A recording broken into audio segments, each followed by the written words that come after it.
ఏవండి, హ్మ్. పాలు తాగండి. Thank you. హ్మ్.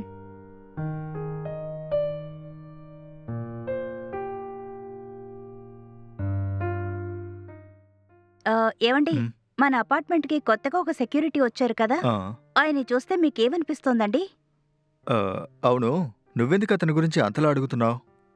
అదేం లేదండి. ఆయన మధ్యాహ్నం మనింటికొచ్చి ఆకలేస్తోందన్నారు. నేను ఉన్న బిర్యానీని ఇచ్చేశాను. మళ్ళీ బాక్స్ ఇవ్వడానికొచ్చినప్పుడు బిర్యానీ చాలా బావుందని చెప్పి, అలాగా ఇలాగా అని చాలా అమాయకంగా మాట్లాడారండి. హ్మ్. అతన్ని చూస్తే నాకు కూడా చాలా మంచివాడిలాగానే అనిపించింది. కానీ ఒక పర్సన్‌ని చూసిన వెంటనే అతను మంచివాడా లేక చెడ్డవాడా అని త్వరగా అంచనా వేయలేం కదా! హ్మ్.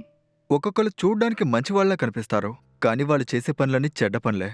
ఒక్కొక్కళ్ళు చెడ్డవాళ్ళలా కనిపించినా కూడా వాళ్ళ దగ్గర మంచి లక్షణాలుంటాయి. ఒకరు సహాయం అడిగితే చేయడంలో తప్పేమీ లేదు. సరేనా? హ్మ్. సరేనండి. హ్మ్. సరే. నేను ఆఫీస్‌కెళ్ళొస్తాను. జాగ్రత్త. హ్మ్. సరేనండి. బాయ్. బాయ్.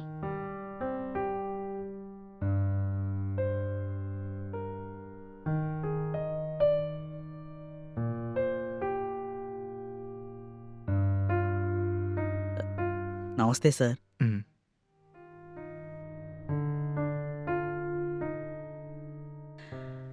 హమ్మయ్య! ఆయన ఆఫీస్‌కి పంపించేలోపు తల ప్రాణం తోక్కొస్తోంది. ఎప్పుడైనా కాస్త రెస్ట్ తీసుకుందాం.